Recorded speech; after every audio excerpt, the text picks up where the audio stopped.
60대 중반의 여성 선영. 남편과 사별한 지 8년.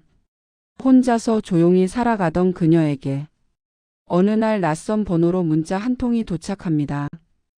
당신이 좋아하던 장미 아직도 그 향기 그대로네요. 40년 전 첫사랑의 기억이 스쳐 지나갑니다. 운명처럼 다시 찾아온 그 사람. 하지만 이 재회는 단순한 옛사랑의 이야기가 아니었습니다. 이야기 시작하기 전에 좋아요, 구독 부탁합니다. 영상 제작하는데 많은 도움이 됩니다. 오후 3시 선영 씨는 거실 소파에 앉아 차 한 잔을 마시고 계셨습니다. 창밖으로 보이는 가을 햇살이 유난히 따뜻했던 그날 그녀의 핸드폰이 짧은 진동을 울렸습니다. 당신이 좋아하던 장미 아직도 그 향기 그대로네요. 낯선 번호였습니다. 선영 씨는 순간 손이 떨렸습니다. 장미라니요? 대체 누가 자신이 장미를 좋아한다는 걸 알고 있을까요? 남편 고인이 된 지 벌써 8년, 그 이후로 누구도 자신에게 꽃을 보내지 않았습니다. 그녀는 문자를 다시 읽어보았습니다. 이상하게도 이 짧은 문장에서 어떤 그리움 같은 게 느껴졌습니다. 마치 오래전 잃어버린 무언가를 떠올리게 하는 그런 묘한 기시감이었습니다. 스팸 문자겠지.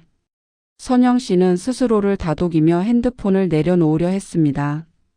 하지만 손가락은 이미 답장 버튼을 누르고 있었습니다. 누구세요? 잘못 보내신 거 아닌가요? 답장은 금방 왔습니다. 선영 씨, 40년이 지났어도 당신 목소리가 들리는 것 같네요. 나예요, 정호입니다. 정호. 그 이름을 본 순간 선영 씨의 가슴이 쿵 내려앉았습니다. 40년 전 그녀가 25이었을 때 함께 근무했던 초등학교 동료 교사. 수줍은 미소를 가진 그러나 어딘가 쓸쓸해 보이던 남자. 교직 생활 2년 차였던 그때 두 사람은 매일 점심시간마다 교무실에서 마주 앉아 도시락을 먹곤 했습니다. 혹시 커피 한 잔 하실래요? 정호 씨가 먼저 말을 걸었던 그날을 선영 씨는 아직도 기억하고 있었습니다. 봄날 오후 운동장에 흩날리던 벚꽃잎들. 두 사람은 교문 앞 작은 찻집에서 커피를 마셨고 그날 이후로 조금씩 가까워졌습니다. 하지만 그해 가을 정호 씨는 갑자기 다른 지역으로 발령을 받았고 두 사람은 작별 인사도 제대로 나누지 못한 채 헤어졌습니다. 선영 씨는 그 후 3년 뒤 지금의 남편을 만나 결혼했고 정호 씨는 그저 아련한 추억 속 한 사람으로 남아 있었습니다. 그런데 지금 40년이 지나 그가 다시 나타났습니다. 정호 씨 맞으세요? 어떻게 제 번호를? 선영 씨의 손끝이 떨렸습니다. 기쁨인지 불안인지 아니면 두려움인지 알 수 없는 감정이 밀려왔습니다. 오래 찾았어요. 당신을 잊은 적이 없었습니다. 이제라도 다시 인사드리고 싶어서요. 혹시 시간 되시면 만날 수 있을까요? 선영 씨는 핸드폰을 꼭 쥐고 한참을 망설였습니다. 60대 중반의 나이에 과거의 인연을 다시 만난다는 게 과연 옳은 일일까요? 남편이 세상을 떠난 지 8년이 지났지만 그녀는 여전히 죄책감을 느끼곤 했습니다. 다른 사람을 떠올리는 것조차 남편에 대한 배신 같았으니까요. 하지만 이상하게도 마음 한구석에서는 설렘이 피어올랐습니다. 혼자 살아온 지난 8년 누군가 자신을 기억해주고 있었다는 사실만으로도 위로가 되었습니다. 좋아요. 언제 어디서 만날까요? 답장을 보내고 나자 선영 씨는 가슴이 두근거렸습니다. 이게 설렘인지 불안인지 구분할 수 없었지만 분명한 건 오랜만에 느끼는 감정이라는 것이었습니다. 그날 밤 선영 씨는 오래된 사진첩을 꺼냈습니다. 교직 시절 찍은 단체 사진 속에서 정호 씨를 찾았습니다. 뒷줄 왼쪽에서 세 번째 수줍은 표정으로 카메라를 바라보는 젊은 남자. 선영 씨는 그 사진을 한참 들여다보았습니다. 40년이 지났으면 많이 변했겠지?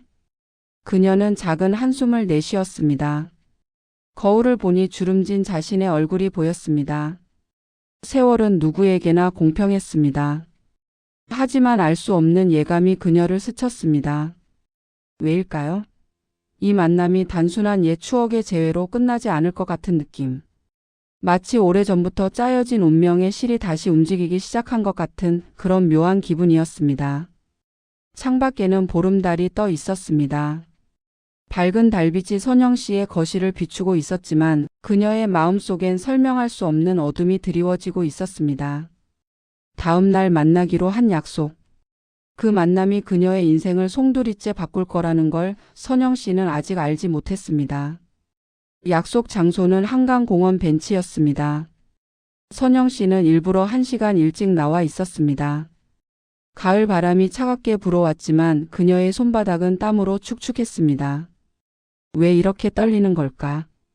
그녀는 핸드백에서 립스틱을 꺼내 다시 한번 바르고 거울을 보며 머리를 매만졌습니다.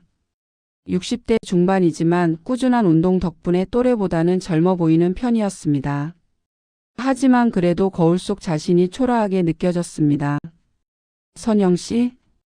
뒤에서 들려온 목소리에 선영 씨는 깜짝 놀라 돌아봤습니다. 거기 회색 코트를 입은 남자가 서 있었습니다.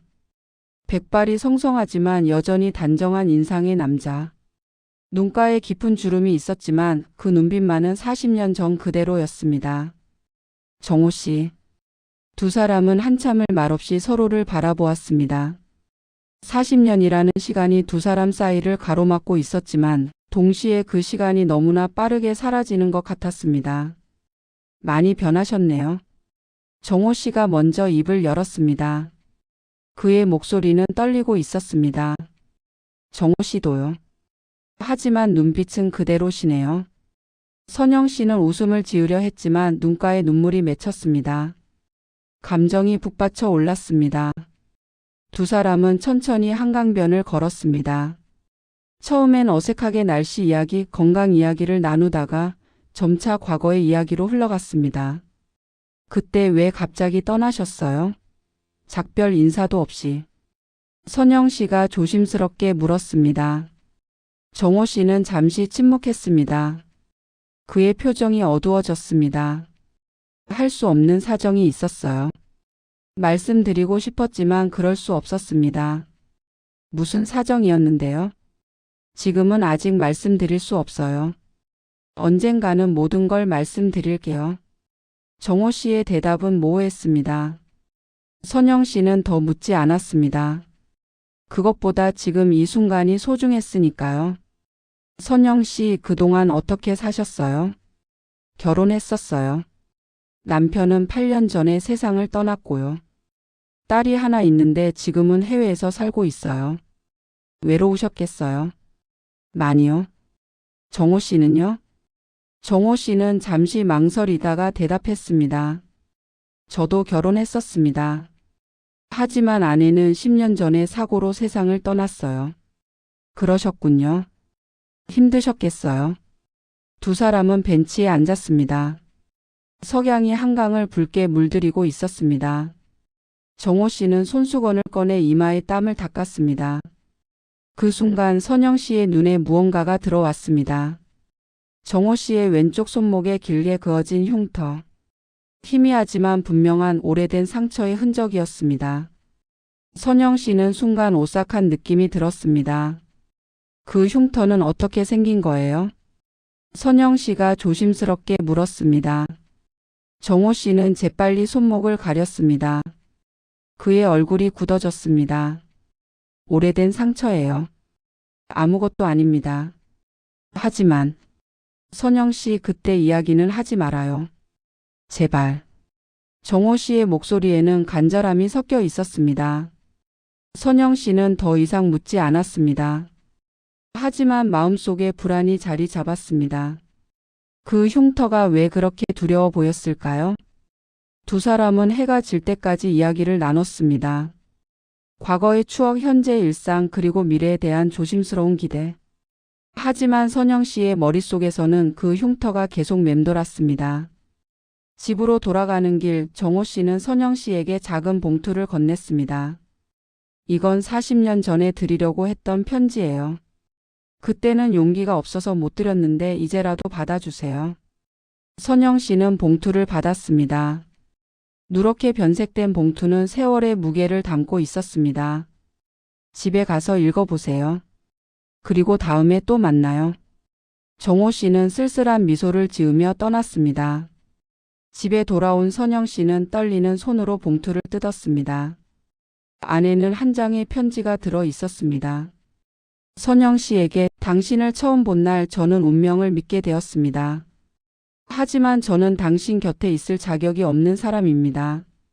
언젠가 모든 것이 정리되면 다시 찾아뵙겠습니다. 그때까지 부디 행복하세요. 정호. 편지는 짧았지만 묘한 여운을 남겼습니다. 당신 곁에 있을 자격이 없다는 말은 무슨 의미일까요? 선영 씨는 창밖을 바라보았습니다. 어둠 속에서 누군가 자신을 지켜보는 것 같은 느낌이 들었습니다. 하지만 고개를 돌렸을 때는 아무도 없었습니다. 그날 밤 선영 씨는 이상한 꿈을 꾸었습니다. 비 오는 밤 한 여자가 도로 위에 쓰러져 있었습니다. 그리고 그 옆에 서 있는 남자의 뒷모습. 그 남자가 천천히 돌아보는 순간 선영 씨는 비명을 지르며 잠에서 깼습니다. 그 남자는 정호 씨였습니다. 아니, 정호 씨가 아니었습니다. 그건 선영 씨의 돌아가신 남편이었습니다. 악몽에서 깬 선영 씨는 식은땀을 흘리고 있었습니다. 시계를 보니 새벽 4시. 창밖은 아직 어두웠고 빗소리가 들렸습니다. 왜 그런 꿈을? 선영 씨는 물을 마시며 마음을 가라앉히려 했습니다. 하지만 꿈속의 이미지가 계속 떠올랐습니다. 쓰러진 여자, 비 오는 도로, 그리고 남편의 뒷모습. 남편은 8년 전 심장마비로 세상을 떠났습니다. 갑작스러운 죽음이었지만 평소 건강이 좋지 않았기에 선영 씨는 운명으로 받아들였습니다. 그런데 왜 지금 남편이 꿈에 나타난 걸까요? 그날 이후로 선영 씨와 정호 씨는 자주 만났습니다. 일주일에 두세 번 카페에서 차를 마시거나 공원을 산책했습니다. 두 사람은 점점 가까워졌고 선영 씨는 오랜만에 행복을 느꼈습니다. 하지만 이상한 일들이 일어나기 시작했습니다. 어느 날 선영 씨가 집으로 돌아왔을 때 우편함에 편지 한 통이 꽂혀 있었습니다. 발신인이 적혀 있지 않았습니다. 선영 씨는 불안한 마음으로 편지를 뜯었습니다. 그 사람을 믿지 마세요. 당신이 모르는 과거가 있습니다. 손으로 쓴 글씨였습니다. 떨리는 필체가 마치 두려움에 떨고 있는 것처럼 보였습니다. 선영 씨는 주변을 둘러봤습니다. 아무도 없었습니다. 누가 이런 장난을? 하지만 이건 단순한 장난이 아니었습니다. 다음 날 또 다른 편지가 왔습니다. 10년 전 그날 밤 진실을 아십니까? 정호는 당신에게 거짓말을 하고 있습니다.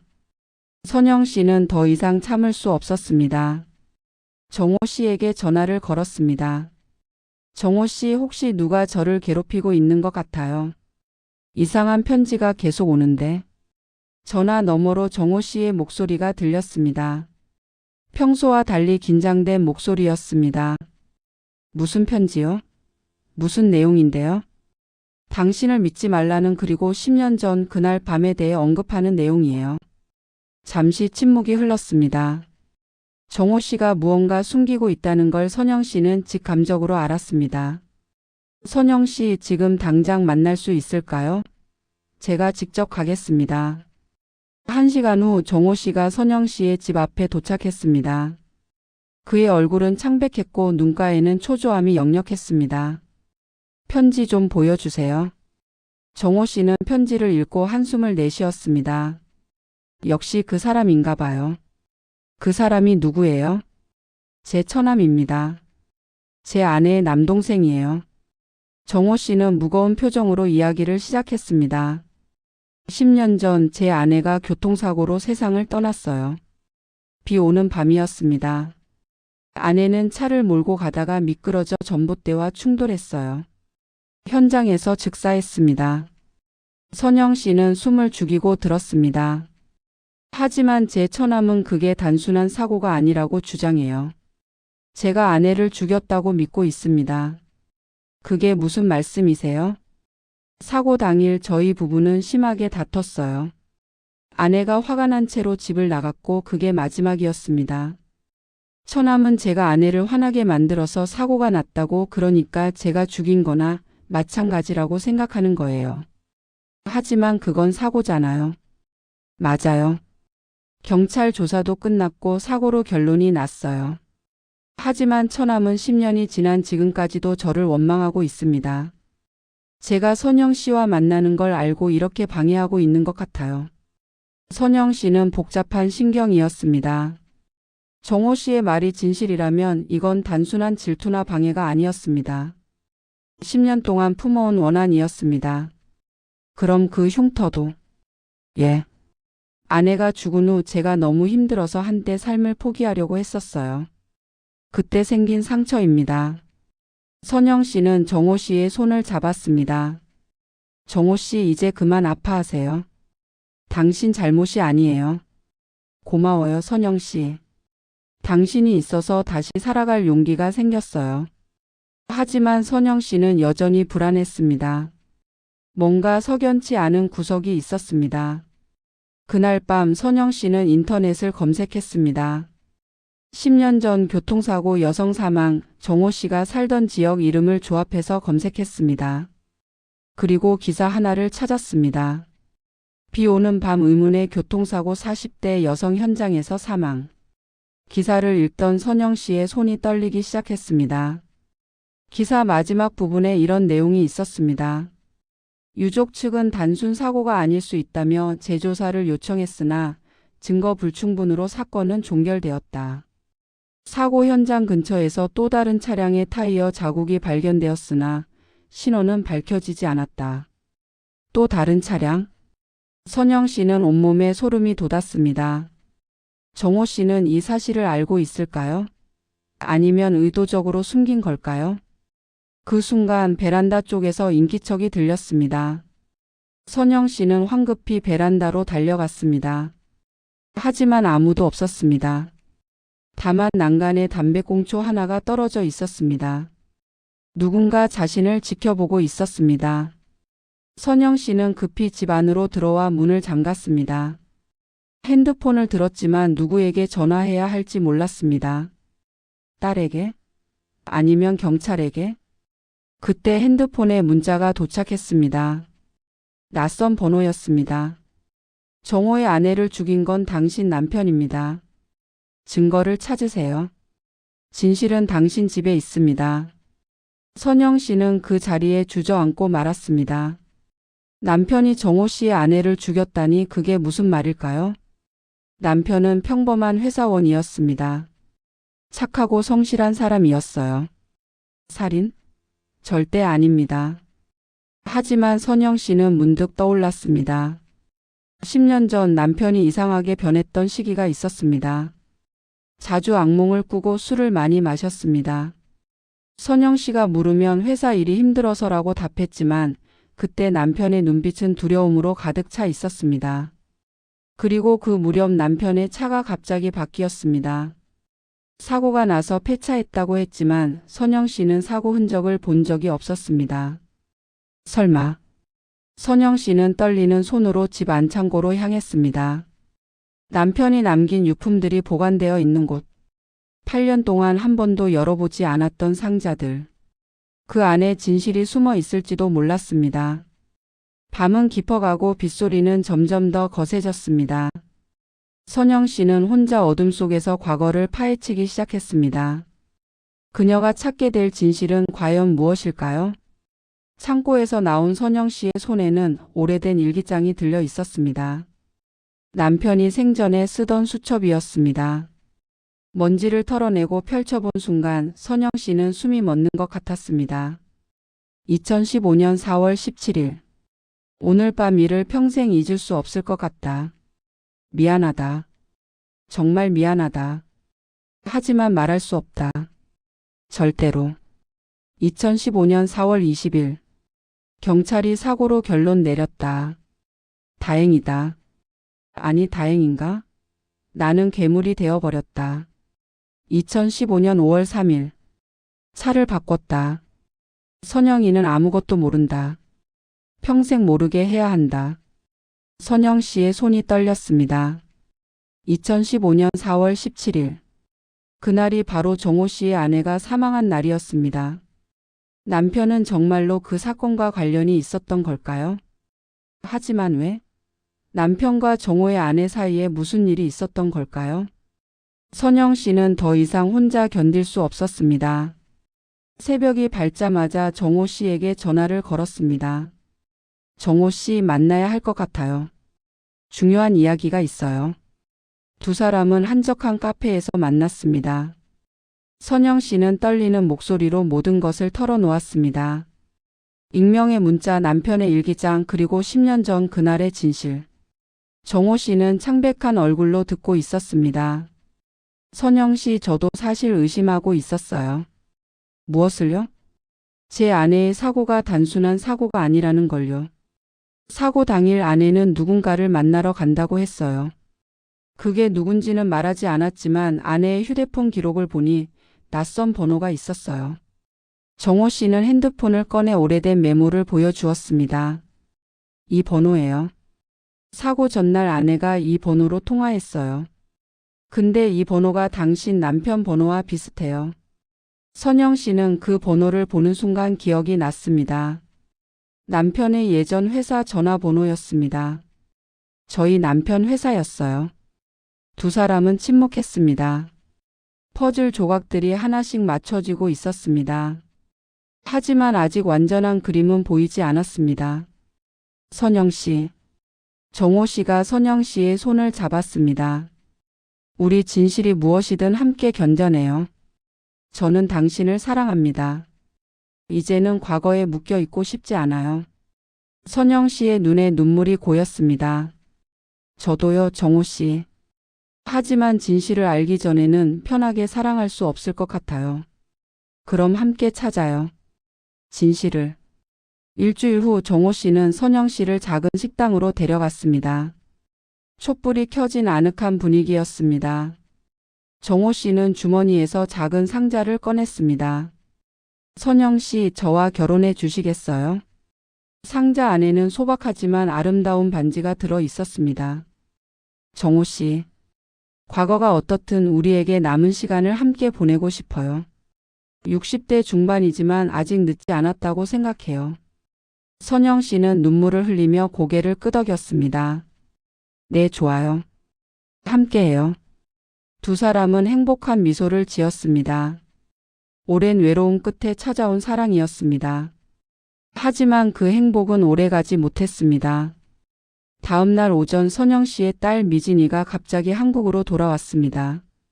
해외에서 살고 있던 딸이 예고 없이 나타난 것입니다. 엄마. 미진이는 화가 난 얼굴로 집 안으로 들어왔습니다. 미진아, 무슨 일이야? 연락도 없이. 엄마, 이게 뭐예요? 미진이는 핸드폰을 선영 씨 앞에 들이댔습니다. 화면에는 선영 씨와 정호 씨가 함께 찍은 사진이 떠 있었습니다. 식당에서 프로포즈를 받던 순간의 사진이었습니다. 누가 엄마 사진을 SNS에 올렸더라고요. 근데 이 남자가 누구예요? 미진아, 설명할게. 이분은. 설명은 필요 없어요. 미진이는 가방에서 또 다른 사진을 꺼냈습니다. 오래된 사진이었습니다.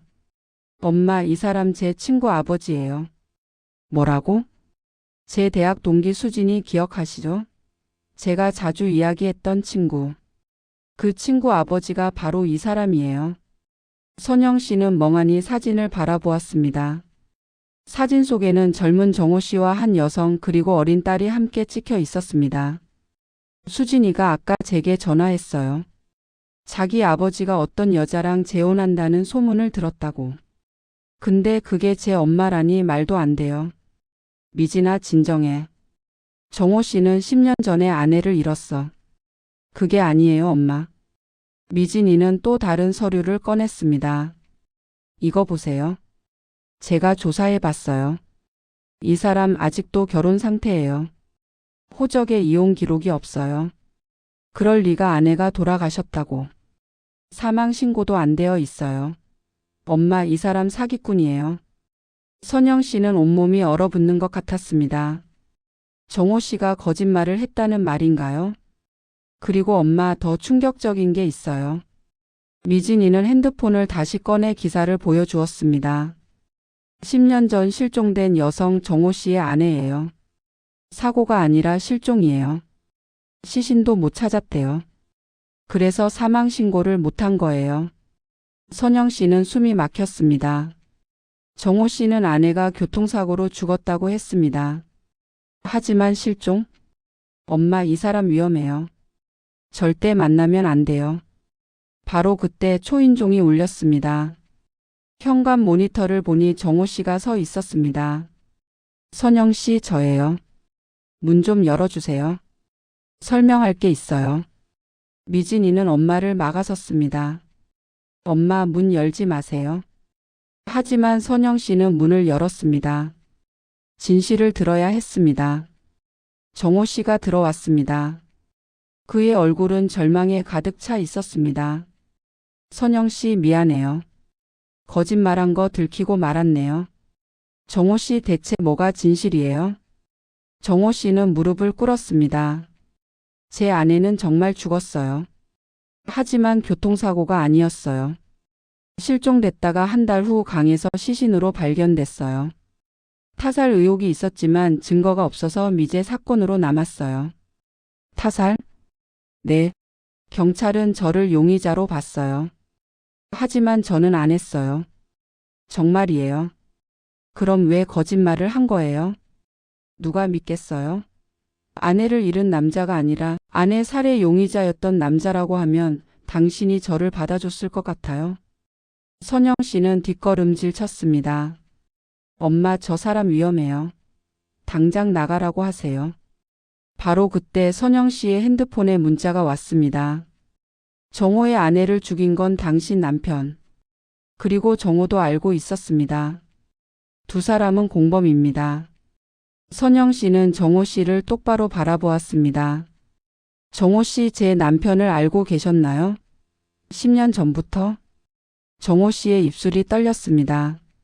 선영 씨, 대답해 주세요. 긴 침묵 후 정호 씨가 고개를 끄덕였습니다. 네, 알고 있었어요. 당신 남편이 제 아내를 죽였다는 걸 저는 처음부터 알고 있었어요. 그 순간 선영 씨의 세상이 무너졌습니다. 나가세요. 선영 씨의 목소리는 차갑고 떨리고 있었습니다. 선영 씨, 제발 들어주세요. 설명할게요. 나가라고 했어요. 선영 씨의 비명에 가까운 외침에 정호 씨는 망연자실한 표정으로 고개를 떨구었습니다. 미안해요, 정말 미안해요. 정호 씨는 천천히 돌아서서 집을 나갔습니다. 문이 닫히는 순간 선영 씨는 그 자리에 주저앉아 울음을 터뜨렸습니다. 엄마. 미진이가 엄마를 안아주었습니다. 하지만 선영 씨의 마음은 이미 산산조각 나 있었습니다. 사랑이라고 믿었던 것이 복수였을까요? 정호 씨는 처음부터 계획한 걸까요? 돌아가신 남편의 아내에게 접근해서 복수하려고? 하지만 왜? 남편은 이미 8년 전에 세상을 떠났는데 죽은 사람에게 무슨 복수를 한다는 걸까요? 그날 밤 선영 씨는 잠을 이루지 못했습니다. 미진이는 엄마 옆에서 밤을 지켜주었습니다. 다음 날 아침 선영 씨는 정호 씨에게 전화를 걸었습니다. 하지만 전화는 꺼져 있었습니다. 문자를 보냈지만 답장도 없었습니다. 이상한 예감이 들었습니다. 미진아, 정호 씨 집 주소 알아낼 수 있어? 왜요, 엄마? 그 사람 다시 만나려고요? 아니야. 그냥 걱정이 돼서. 미진이는 친구 수진이를 통해 주소를 알아냈습니다. 선영 씨는 혼자 정호 씨의 집으로 향했습니다. 서울 외곽의 조용한 주택가. 정호 씨는 작은 단독주택에서 살고 있었습니다. 대문은 잠겨 있지 않았습니다. 정호 씨? 계세요? 선영 씨는 조심스럽게 안으로 들어갔습니다. 집 안은 조용했습니다. 너무 조용했습니다. 거실 테이블 위에 봉투 하나가 놓여 있었습니다. 봉투에는 선영 씨에게라고 적혀 있었습니다. 떨리는 손으로 봉투를 열었습니다. 안에는 편지 한 장과 오래된 사진, 그리고 법률 서류가 들어 있었습니다. 먼저 편지를 펼쳤습니다. 선영 씨, 이 편지를 읽고 계신다면 저는 이미 떠난 후일 겁니다. 용서해 주세요. 거짓말한 것, 당신을 이용한 것, 모든 게 제 잘못입니다. 하지만 알아주세요. 당신을 향한 제 마음만큼은 진심이었다는 것을. 40년 전 당신을 처음 본 순간부터 저는 당신을 사랑했습니다. 하지만 저는 비겁한 사람이어서 고백하지 못하고 떠났습니다. 그리고 다른 사람과 결혼했고 평범하게 살았습니다. 하지만 제 아내가 죽고 진실을 알게 되면서 모든 게 바뀌었습니다. 10년 전 그날 밤 제 아내는 누군가를 만나러 갔습니다. 그 사람은 당신의 남편이었습니다. 당신 남편과 제 아내는 불륜 관계였습니다. 그날 밤 둘은 만났고 말다툼을 했습니다. 제 아내는 이혼하고 당신 남편과 함께 하고 싶어 했지만 당신 남편은 거절했습니다. 화가 난 제 아내가 당신에게 모든 걸 폭로하겠다고 협박했고 그 순간 당신 남편은 제 아내를 밀쳤습니다. 강가였습니다. 제 아내는 그대로 물에 빠져 익사했습니다. 당신 남편은 도망쳤고 경찰은 실종 사건으로 처리했습니다. 한 달 후 시신이 발견됐을 때는 이미 증거가 다 사라진 후였습니다. 저는 우연히 아내의 숨겨진 일기장을 발견하고 모든 것을 알게 됐습니다. 당신 남편의 이름도 그때 알았습니다. 복수하고 싶었습니다. 미칠 것 같았습니다. 하지만 그때 당신 남편은 이미 세상을 떠난 후였습니다. 그래서 저는 당신을 찾았습니다. 처음엔 복수하려고 했습니다. 당신 남편이 제게서 빼앗아간 것을 제가 당신에게서 빼앗으려고 했습니다. 하지만 당신을 다시 만나고 이야기를 나누면서 깨달았습니다. 제가 사랑했던 것은 복수가 아니라 당신이었다는 것을. 당신도 피해자였습니다. 남편의 죄를 모르고 8년을 혼자 외롭게 살아온 당신. 저는 당신에게 진실을 말할 용기가 없었습니다. 말하면 당신이 저를 떠날 것을 알았으니까요. 비겁한 저를 용서해 주세요. 봉투 안에 있는 사진을 보세요. 그리고 서류도 확인해 주세요. 저는 이제 떠납니다. 어디론가 멀리. 더 이상 당신을 힘들게 하고 싶지 않습니다. 부디 행복하세요, 선영 씨. 당신은 그럴 자격이 있는 사람입니다. 사랑합니다. 처음부터 그리고 마지막까지. 마이너스 정우. 선영 씨는 편지를 읽으며 눈물을 흘렸습니다. 분노인지 슬픔인지 아니면 안도인지 알 수 없는 복잡한 감정이었습니다. 남편이 불륜을 저질렀고 여자를 죽였다는 사실. 믿고 싶지 않았지만 남편의 일기장과 모든 정황이 이를 뒷받침했습니다. 선영 씨는 떨리는 손으로 사진을 꺼냈습니다. 그리고 그 사진을 보는 순간 숨이 멎었습니다. 사진 속에는 세 사람이 있었습니다. 정호 씨, 정호의 아내 그리고 선영 씨의 남편.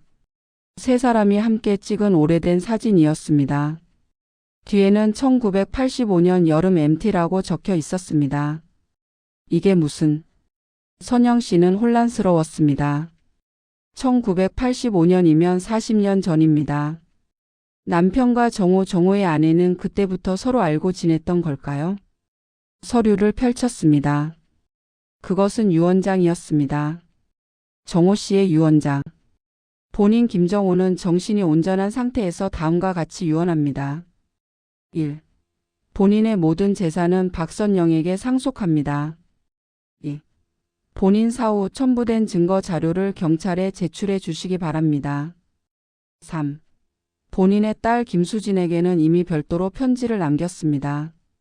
박선영 씨, 당신은 아무 죄가 없습니다. 부디 이 재산으로 남은 인생을 편안하게 사시기 바랍니다. 그리고 진실을 밝혀주세요. 제 아내도 당신 남편도 이제 편히 쉴 수 있도록. 마이너스 김정호. 선영 씨는 봉투 안에 남은 서류들을 꺼냈습니다. 그것은 정호의 아내가 쓴 일기장 복사본, 남편의 차량 블랙박스 복구 파일, 그리고 10년 전 그날 밤의 CCTV 영상 파일이 담긴 USB였습니다. 모든 증거가 여기 있었습니다. 정호 씨는 10년 동안 이 증거를 숨기고 있었던 것입니다. 왜? 복수를 위해?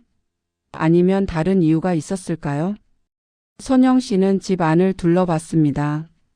정호 씨는 정말 떠난 것 같았습니다. 옷장은 비어 있었고 개인 물품들도 대부분 사라져 있었습니다. 다만 거실 벽에 걸린 액자 하나가 눈에 들어왔습니다.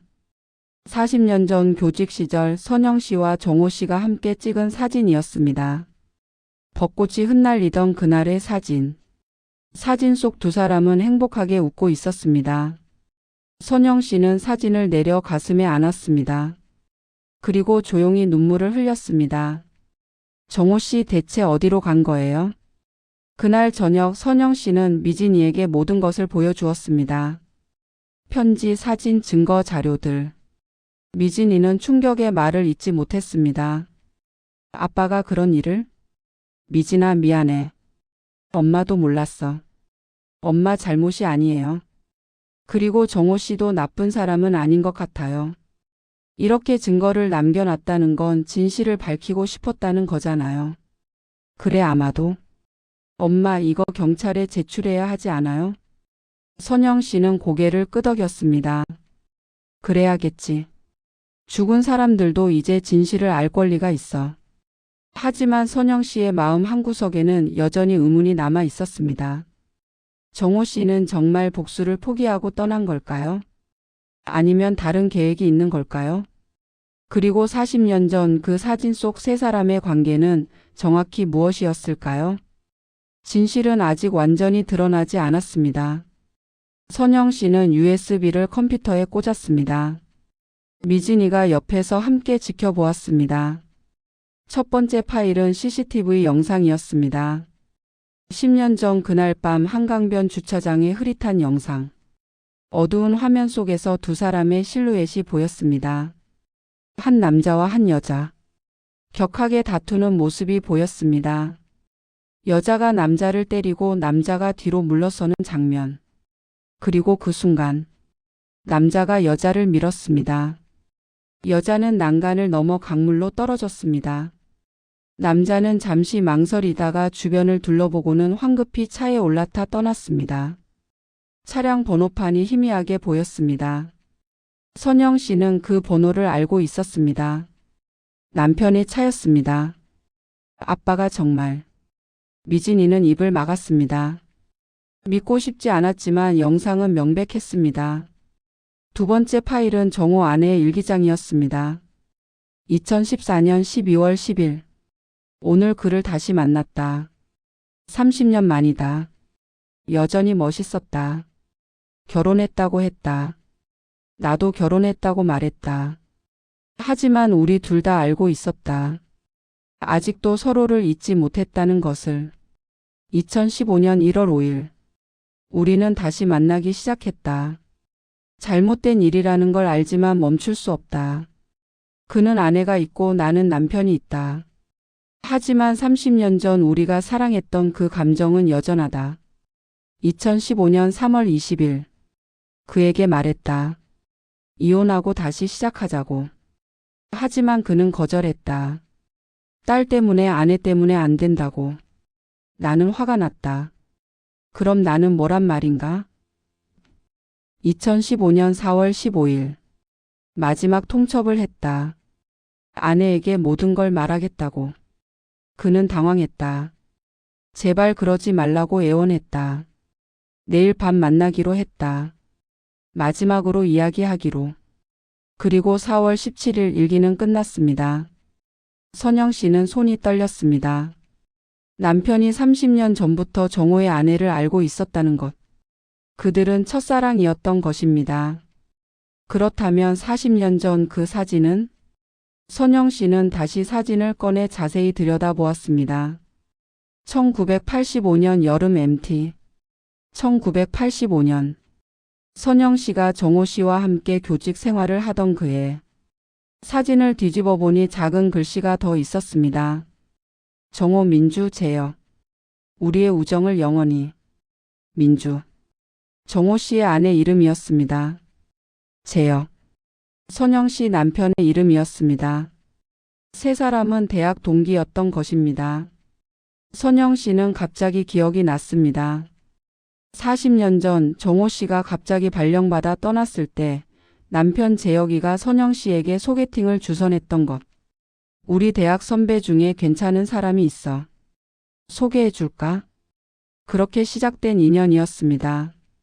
선영 씨와 재혁은 만나기 시작했고 3년 후 결혼했습니다.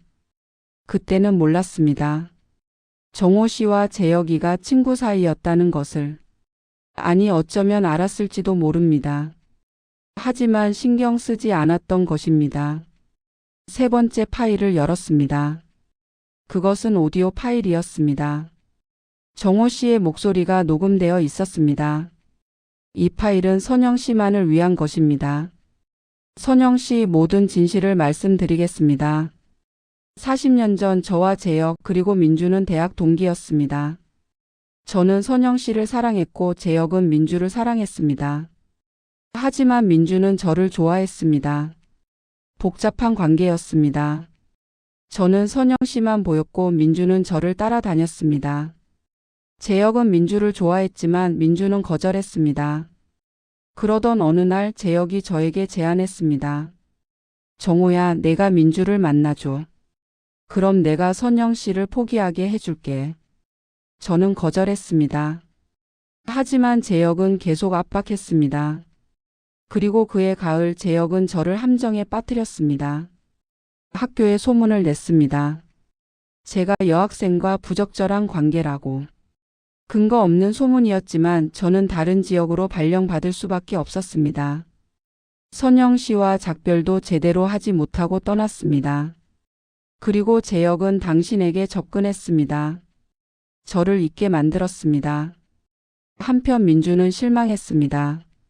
저를 잃고 절망했습니다. 그때 재혁이 민주에게 다가갔습니다. 하지만 민주는 재혁과 결혼하면서도 저를 잊지 못했습니다.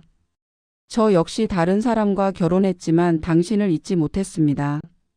30년이 흐른 후 재혁과 민주는 다시 만났습니다. 서로의 배우자에게 불만이 있던 그들은 불륜 관계를 시작했습니다. 그들은 자신들이 진짜 사랑이었다고 착각했습니다. 하지만 재혁은 당신을 버릴 용기가 없었습니다. 민주는 분노했고 모든 것을 폭로하겠다고 협박했습니다. 그리고 그날 밤 재혁은 민주를 죽였습니다. 저는 한 달 후 민주의 일기장을 발견하고 모든 것을 알게 됐습니다. 증거를 모았습니다. CCTV 블랙박스 목격자 진술. 재혁을 경찰에 신고하려고 했습니다. 하지만 그러기 전에 재혁이 심장마비로 죽었습니다. 아이러니하게도 죄책감이 그를 죽인 것 같았습니다. 저는 복수할 대상을 잃었습니다. 그리고 생각했습니다. 당신을 찾아가서 당신도 고통받게 만들자고. 하지만 당신을 만난 순간 40년 전 그 감정이 돌아왔습니다. 당신은 여전히 아름다웠고 여전히 착했습니다. 그리고 깨달았습니다. 당신도 피해자라는 것을. 재혁에게 속아 결혼했고 남편의 죄를 모른 채 살아온 당신. 당신에게 복수한다는 것은 또 다른 죄를 짓는 것이었습니다. 그래서 저는 떠나기로 했습니다. 증거는 남겼습니다. 진실을 밝혀주세요. 민주도 재혁도 이제 편히 쉴 수 있도록. 선영 씨 사랑합니다. 40년 전에도 지금도 그리고 영원히. 하지만 저는 당신 곁에 있을 자격이 없습니다. 제 딸 수진에게는 이미 설명했습니다. 그 아이도 이해해줬습니다. 부디 행복하세요. 이번 생에서는 함께할 수 없지만 다음 생에서는 아무 장애물 없이 만났으면 좋겠습니다. 안녕히 계세요, 제 첫사랑. 녹음이 끝났습니다. 선영 씨는 화면을 멍하니 바라보았습니다. 눈물이 멈추지 않았습니다. 40년 동안 이어진 비극. 네 사람의 얽힌 운명. 사랑과 배신, 복수와 용서. 모든 퍼즐이 맞춰졌습니다. 엄마. 미진이가 엄마를 꼭 안았습니다. 괜찮아, 미진아. 엄마는 괜찮아. 하지만 선영 씨는 괜찮지 않았습니다. 사랑했던 남편은 살인자였고 다시 만난 첫사랑은 복수자였습니다. 그녀의 인생 전체가 거짓 위에 세워진 것 같았습니다. 그날 밤 선영 씨는 모든 증거를 경찰에 제출했습니다. 10년 전 미제 사건이 다시 수면 위로 떠올랐습니다. 언론에서는 10년 만에 밝혀진 충격적 진실이라는 제목으로 기사를 쏟아냈습니다. 선영 씨는 며칠간 집 밖으로 나갈 수 없었습니다. 기자들이 집 앞을 지키고 있었기 때문입니다. 일주일 후 소동이 가라앉고 선영 씨는 조용히 한강변을 걸었습니다. 10년 전 그날 밤 민주 씨가 물에 빠진 바로 그 장소였습니다. 미안해요, 민주 씨. 제 남편 때문에. 선영 씨는 꽃다발을 물에 띄워 보냈습니다. 그리고 정호 씨 어디 계신가요? 바람이 불어왔습니다. 마치 대답하는 것처럼. 선영 씨는 핸드폰을 꺼냈습니다. 정호 씨에게 마지막 문자를 보냈습니다. 정호 씨 모든 것을 알았어요. 당신을 이해해요. 용서해요. 그리고 저도 사랑했어요. 40년 전에도 지금도. 부디 어디선가 평안하시길 바랍니다. 문자는 발송되었지만 읽은 표시는 뜨지 않았습니다. 정호 씨는 정말로 사라진 것 같았습니다.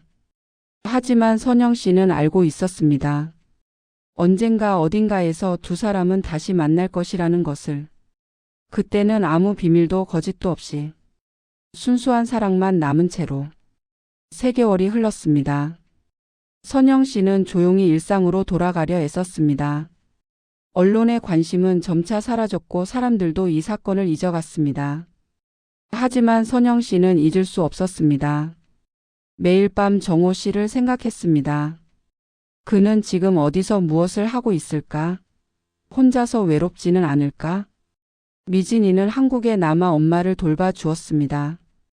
딸의 따뜻한 위로 덕분에 선영 씨는 조금씩 마음을 추스를 수 있었습니다. 어느 가을날 아침 선영 씨의 집에 택배가 도착했습니다. 발신일란은 비어 있었습니다. 상자를 열어보니 안에는 한 권의 책과 편지가 들어 있었습니다. 책은 시집이었습니다. 표지에는 황혼의 시간들이라는 제목이 적혀 있었습니다. 편지를 펼쳤습니다. 선영 씨, 잘 지내시나요? 저는 지금 제주도에 있습니다. 작은 바닷가 마을에서 조용히 살고 있습니다. 매일 아침 바다를 보며 당신을 생각합니다. 당신의 문자 받았습니다. 용서해 주셔서 감사합니다. 저는 오랫동안 복수와 분노 속에서 살았습니다. 하지만 당신을 만나고 깨달았습니다. 사랑은 복수보다 강하다는 것을. 이 시집은 지난 3개월간 제가 쓴 시들입니다. 모두 당신에 대한 시입니다. 아직도 당신을 사랑합니다. 하지만 당신 곁으로 돌아갈 자격이 없다는 것도 압니다. 그래도 한 가지 부탁이 있습니다. 만약 당신이 원한다면 저를 찾아와 주시겠어요? 주소를 남깁니다. 제주도 서귀포시 리 바다가 보이는 집. 기다리겠습니다. 당신이 오지 않아도 괜찮습니다. 다만 마지막으로 한 번만 당신을 만나고 싶습니다. 마이너스 정우. 선영 씨는 시집을 펼쳤습니다. 황혼의 사랑. 60대의 사랑은 조용합니다. 요란하지도 격렬하지도 않습니다. 다만 따뜻하게 손을 잡고 석양을 바라보는 것. 40년을 기다렸습니다. 40년을 후회했습니다. 하지만 당신을 다시 만난 순간 그 모든 시간이 의미가 되었습니다. 사랑한다는 말, 이제는 부담 없이 하고 싶습니다. 남은 시간이 얼마 없기에 더 이상 숨기고 싶지 않습니다. 선영 씨는 눈물을 흘리며 시를 읽었습니다. 페이지마다 정호 씨의 진심이 묻어났습니다. 미진아. 선영 씨는 딸을 불렀습니다. 응, 엄마? 엄마 제주도에 다녀와도 될까? 미진이는 엄마를 보며 미소 지었습니다. 엄마 인생이에요. 엄마가 행복하면 저도 행복해요. 하지만 내 아빠는 잘못했어요. 그리고 그건 엄마 잘못이 아니에요. 엄마는 누구보다 성실하게 사셨어요. 이제 엄마를 위해 살아도 돼요. 선영 씨는 딸을 꼭 안았습니다. 고마워 미진아. 이틀 후 선영 씨는 제주행 비행기에 올랐습니다. 가을의 제주도는 아름다웠습니다. 공항을 나와 택시를 타고 정호 씨가 알려준 주소로 향했습니다. 서귀포 바닷가의 작은 마을. 파란 바다가 한눈에 들어오는 곳에 하얀 단층 집이 있었습니다. 선영 씨는 떨리는 마음으로 대문을 열었습니다. 정원에는 장미가 가득 피어 있었습니다. 빨간 장미, 분홍 장미, 흰 장미. 선영 씨가 가장 좋아하는 꽃이었습니다. 선영 씨? 뒤에서 들려온 목소리에 선영 씨는 돌아보았습니다. 정호 씨가 서 있었습니다. 3개월 만에 보는 그는 더 여유어 보였지만 눈빛은 평화로웠습니다. 정호 씨. 두 사람은 말없이 서로를 바라보았습니다. 40년의 기다림, 3개월의 이별, 그 모든 시간이 이 순간에 담겨 있었습니다. 오셨네요. 네, 왔어요. 들어오세요. 차 한잔 할까요? 두 사람은 테라스에 앉았습니다. 바다가 눈앞에 펼쳐져 있었습니다. 파도 소리가 고요하게 들렸습니다. 정호 씨, 왜 사라지셨어요? 당신을 더 이상 힘들게 하고 싶지 않았어요. 제 존재 자체가 당신에게 고통이라고 생각했습니다. 아니에요. 당신은 저를 다시 살아있게 해줬어요. 선영 씨는 정호 씨의 손을 잡았습니다. 8년 동안 저는 죽은 것처럼 살았어요. 남편을 잃고 혼자 남아서 그냥 시간이 지나기만을 기다렸어요. 하지만 당신을 만나고 다시 설렘을 느꼈어요. 두근거림을 느꼈어요. 선영 씨. 물론 진실을 알았을 때 충격이었어요. 배신감도 느꼈고요. 하지만 생각해 봤어요. 당신도 피해자였다는 것을. 40년 동안 저를 사랑했지만 가까이 할 수 없었던 당신. 아내를 잃고 10년 동안 복수만 생각하며 살았던 당신. 선영 씨는 눈물을 흘렸습니다. 당신도 충분히 아파했어요. 이제는 그만 아파해요. 우리 이제 행복해요. 정호 씨의 눈에도 눈물이 고였습니다. 선영 씨, 저 같은 사람과 함께해도 괜찮겠어요? 저는 복수를 위해 당신에게 접근했던 사람이에요. 처음은 그랬을지 몰라도 당신의 마음은 진심이었잖아요. 그걸 알아요. 편지에서, 시에서, 모든 것에서 느꼈어요. 선영 씨는 가방에서 무언가를 꺼냈습니다. 작은 상자였습니다. 이거 아직 가지고 있어요. 당신이 준 반지. 정호 씨는 놀란 표정으로 상자를 보았습니다. 버리지 않으셨군요. 버릴 수 없었어요. 정호 씨, 다시 한번 물어볼게요.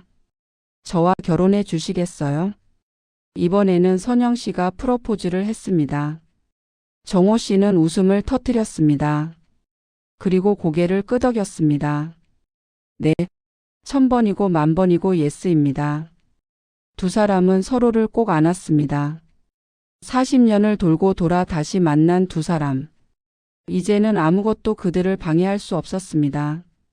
한 달 후 선영 씨와 정호 씨는 조용한 결혼식을 올렸습니다.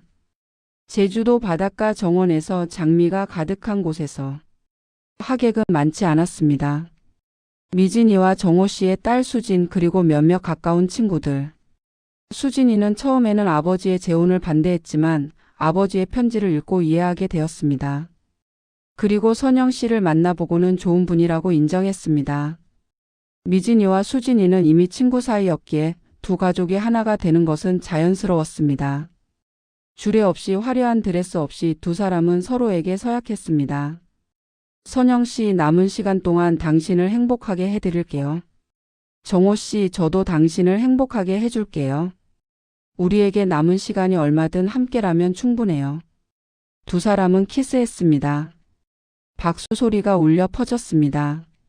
석양이 바다를 붉게 물들이고 있었습니다. 아름다운 황혼이었습니다. 결혼식이 끝난 후 선영 씨는 정호 씨에게 마지막으로 물었습니다. 정호 씨, 우리에게 남은 시간 괜찮을까요? 60대 중반의 나이에 새로 시작하는 거 늦은 건 아닐까요? 정호 씨는 선영 씨의 손을 꼭 잡으며 미소 지었습니다. 이제라도 함께라면 늦지 않았어요. 아니, 지금이 딱 맞는 시간이에요. 우리가 겪은 모든 일들이 있었기에 지금 이 사랑이 더 소중한 거예요. 그래요. 우리 행복하게 살아요. 약속해요. 두 사람은 손을 꼭 잡고 바다를 바라보았습니다. 파도가 밀려왔다 물러가기를 반복했습니다. 마치 인생처럼. 40년을 기다린 사랑. 거짓과 진실이 뒤섞인 만남. 상처와 용서가 공존하는 관계. 하지만 결국 남은 것은 사랑이었습니다. 순수하고 따뜻하고 진실한 사랑. 선영 씨는 정호 씨의 어깨에 머리를 기댔습니다. 정호 씨 사랑해요. 저도 사랑해요, 선영 씨. 처음부터 그리고 마지막까지. 하늘에는 별이 하나둘 떠오르고 있었습니다. 그 별들이 지켜보는 가운데 두 사람은 새로운 시작을 약속했습니다. 비록 황혼의 나이지만 그들의 사랑은 이제 막 여명을 맞이했습니다. 그리고 그 사랑은 그 어떤 젊은 날의 사랑보다 깊고 진실했습니다.